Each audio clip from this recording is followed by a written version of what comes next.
गोजोनथाव बाथ्रा राङापारागुरि बर' थुनलाइ आफादा देग्लाय 50 बोसोर आगान होबाय आरो सनाथि मायथाइ फोरबो फालिदों।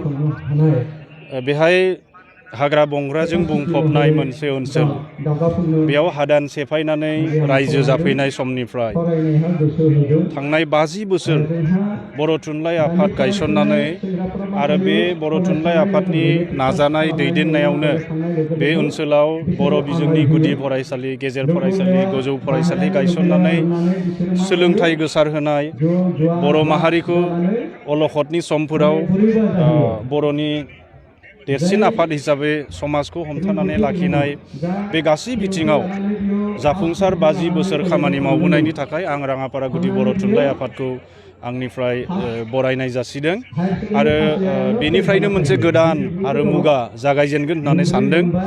थांनाय 50 बोसोराव जि रोखोमै बर' थुनलाइ आफादा बे ओनसोलाव बे हालामाव बे रायजो राजाफोरनि सोलोंथायारि जौगानाय राव थुनलाइ हारिमु जौगानाय आरो समाज बेंनायनि गिलिर बिबानखौ रुजुबोबाय।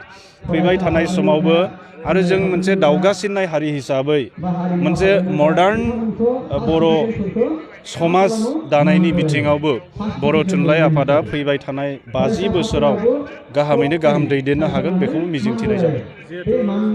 होनो गोनां बाथ्राया बेनो जे आथिखाल मुगानि बर' लाइमोनफोरा ससियेल मिडियानि गोहोमाव फैनानै दिनै बिजाब फरायनाय हुदाखौ गारनो हमबाय, जोबोद खमायबाय। बिथांमोना स्कुलाव उथ्रिसारनो गोनां अनलि सिलेबासखौल' फरायो। कलेज लेभेलावबो डिग्री मोननो थाखाय जि सिलेबास थायो बे सिलेबासखौल' फरायो नाम्बार आरजिनो थाखाय एबा उथ्रिसार जानो थाखाय। खिन्थु बेनि बादै उफेरा बिजाब फरायनायनि हुदाया सिगांनि बायदि दा नंलिया। बे बिथांमोना बांसिन समखौ ससियेल मिडियायाव मुखुब जानानै थायो।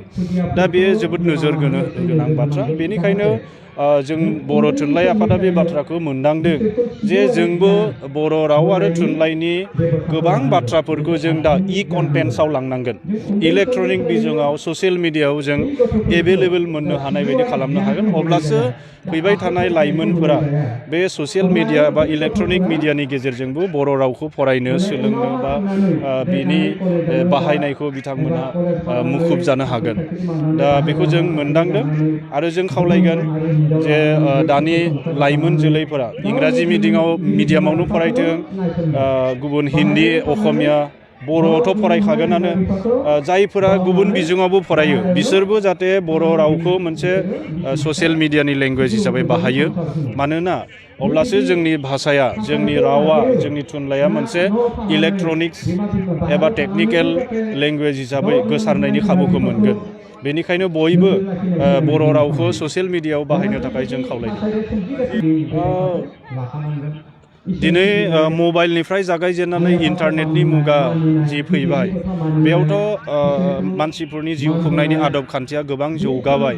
नाथाय फारसेथिं जि सुबुंथियारि सानस्रिफोर मानसि हिसाबै जोंनि जि आखुफोर जोंनि सानदांथि मोनदांथि सुखु दुखु बेफोरनि गोबां बिथिंफोरा दिनै गोमालांनो हमदों। बेनिखायनो मानसिया मानसि हिसाबै थावरिनो थाखाय आरो समाजखौ समाज हिसाबै लाखिनो थाखाय जोङो जोंनि लाइमोनफोरा दिनै ससियेल मिडियानिफ्राय एसे आलादायैबाबो गावनि समाजनि थाखाय न'खरनि थाखाय हारिनि थाखाय सम होनांगोन बेखौ जों मोनदांदों। बेखौ माने फाउन्डेसन कर्सनि थाखाय बिजाबफोरखौ सुजुनाया बे आसाम सरकारनि SCRT होननाय मोनसे फसंथाननि। दा बे SCRTआ मा खालामो असमिया बा इंराजिनि जि गुदि बिजाबफोर थायो बेनिफ्राय थोंजोङै राव सोलायनो थाखाय जोंनि बर'नि रोंगोसाफोरखौ लेंहरो। दा गोबां बर'नि जायफोर रोंगोसा हिसाबै बेयाव बाहागो लायो बिथांमोना उन सिगां नायालासिनो जेब्ला डाइरेक्ट ट्रेन्सलेसन खालामो अब्ला बेबायदि गेना गोरोन्थि थानाया साभाबिक बाथ्रा, बे थानो हागौ। दा बेनिखायनो बेखौ एसे फोसाबनायनि आदबजों बर'नाइज खालामनानै बर'नि टेक्सटबुकखौ बर'नि सोदोब बर'नि बानान खान्थि आरो बर'नि रिंसारफोरजोंनो सुजुनांगोन। बेखौ थोंजोङै जुदि इंराजिनिफ्राय राव सोलायनानै होनाय जायो बा हिन्दी बा असमियानिफ्राय राव सोलायनानै होनाय जायो बेबायदि गोरोन्थिफोरा थाखागोन।